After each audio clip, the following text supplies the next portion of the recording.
मेरे प्रिय बच्चे, कैसे हो तुम? अनंत ब्रह्मांड में शामिल मनुष्य एक ऐसा जीव है जो सदैव प्रगति की चाह रखता है। ऐसे प्रगति की चाह प्राकृतिक रूप से कोई अन्य जीव जंतु जाहिर नहीं कर पाता, किंतु मनुष्य अपने ही बनाए हुए मान्यताओं के बंधन में इस प्रकार बंधा कि सही और गलत के तौर पर खुद को नियंत्रित तोलता रहता है और धीरे धीरे वह स्वयं को ही समाप्त कर लेता है। लेकिन उसकी चाह, प्रगति की चाह कभी समाप्त नहीं होती। उसकी सब कुछ अपना कर सब कुछ पा लेने की चाहत कभी समाप्त नहीं होती। यह निरंतर बहती हुई चाहत उसे मन ही मन झकझोर रहती है। उसके बाद याद दिलाती है कि उसका उद्देश्य क्या है। उसे यह ढूंढना होगा।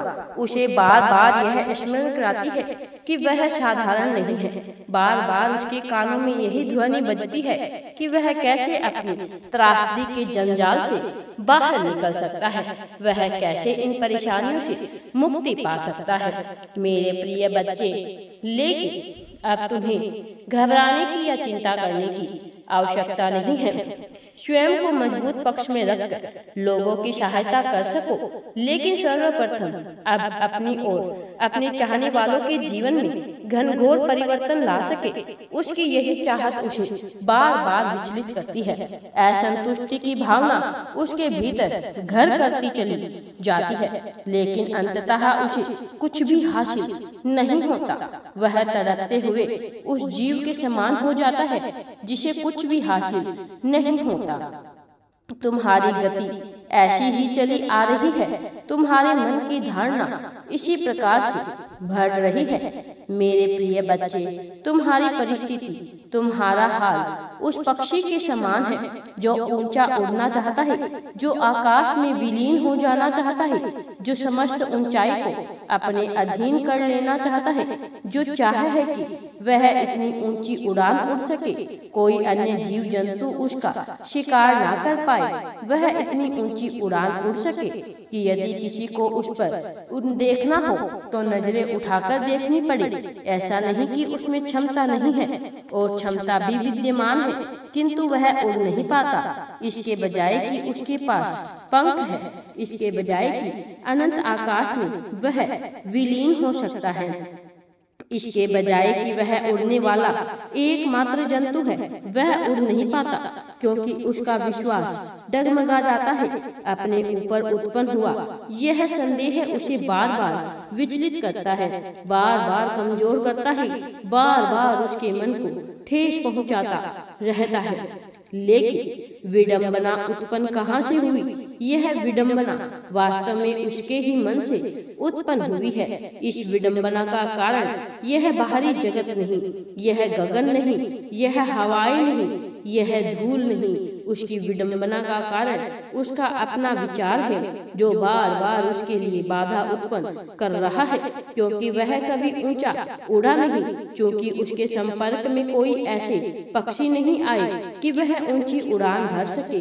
वह स्वयं पर नित्य संदेह करता है, बजाय इसके कि उसके पास पंख है, बजाय इसके कि वह एक एक करके अपनी उड़ान को ऊंची कर सकेगा, बजाय इसके कि वह देख नहीं पा रहा कि अन्य कोई जीव जंतु आकाश में कुछ दूरी की ऊंचाई भी तय नहीं कर सकते, क्योंकि ना तो उसके पास प्रतिभा है, ना कौशल, ना अनुभव और ना ही साधन।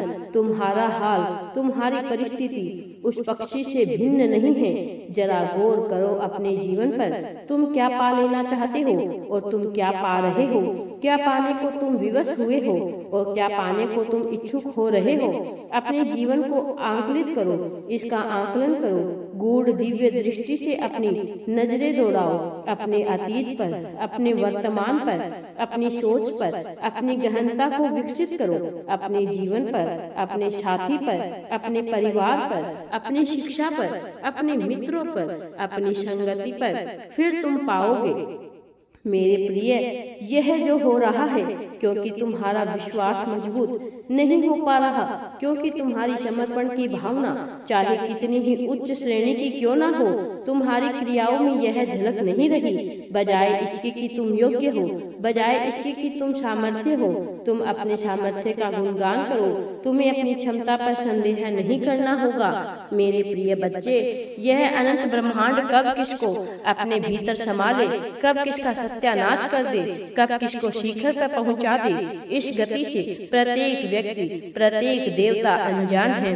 लेकिन यदि कोई परिचित है तो वह केवल समय है, और समय उसी के पक्ष में होता है जो अपने हित में कार्य करने को इच्छुक होता है।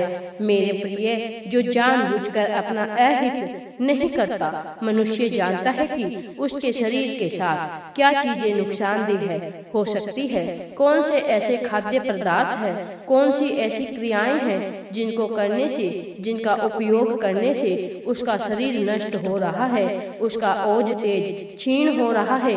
वह जानता है उन क्रियाओं को तुरंत अपने मन के आगे ऐसा विवश हो चला है, उसे समाप्त नहीं कर पा रहा।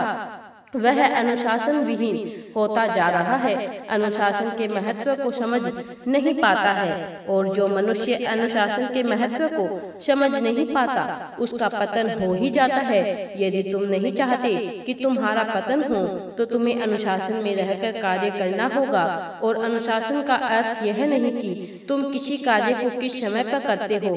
अनुशासन का सीधा सा अर्थ यह है कि यदि तुमने अपने आप से कोई वादा कर लिया, यदि तुमने यह मान लिया कि आज तुम्हें यह क्रिया हर हाल में करनी है, तो तुम निश्चित तौर पर उसे संपन्न करोगे।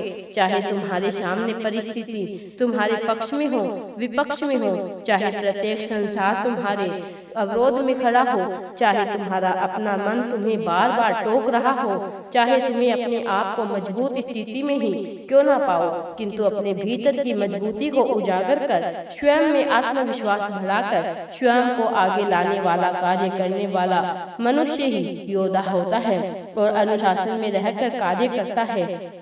जो अनुशासन में रहकर कार्य करना जानता है, संसार उसके सामने झुक जाता है, संसार को विवश होना पड़ता है उसके आगे, और उसे वह हर चीज प्रदान करनी पड़ती है जिसके वह योग्य है।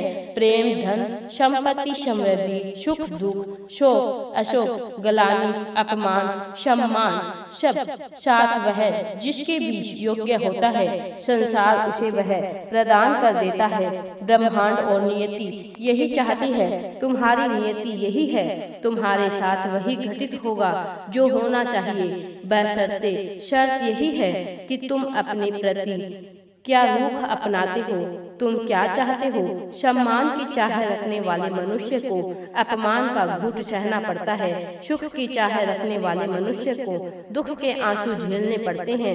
लेकिन जो मनुष्य अपने भीतर विश्वास उजागर करता है, जो स्वयं की क्षमता पर संदेह नहीं करता, चाहे कितने ही दुख उसे घेर कर क्यों ना आ जाए, जीवन को तबाह करने की राह पर क्यों ना ले जाए, फिर भी उसका बाल भी बांका नहीं कर सकते हैं, क्योंकि मैं स्वयं परमात्मा, यह ब्रह्मांड, नियति, देवता, समस्त जीव, अजीव, निर्जीव, सब कुछ उसके पक्ष में कार्य करने लगते हैं, सब कुछ उसके लिए कार्य करने लगते हैं। हर कोई उसके आदेश का सेवक हो जाता है।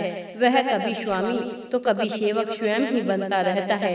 वो जो स्वयं को इस सृष्टि से भिन्न नहीं मानता, वो जो स्वयं को ही नियति मानता है, जो स्वयं को ही रचनाकार मानता है, जो जिम्मेदारी उठाना जानता है, जो जानबूझकर गलतियां नहीं करता, जो निर्णय लेना जानता है, जो निर्णायक होना जानता है, जिसको अपने ईश्वर पर संदेह नहीं, जो जीवन को खेल की भांति लेकर इस रंगमंच को खेलना जानता है, जो नाटक में भाग लेना जानता है, वो सर्वश्रेष्ठ अभिनेता बनना जानता है।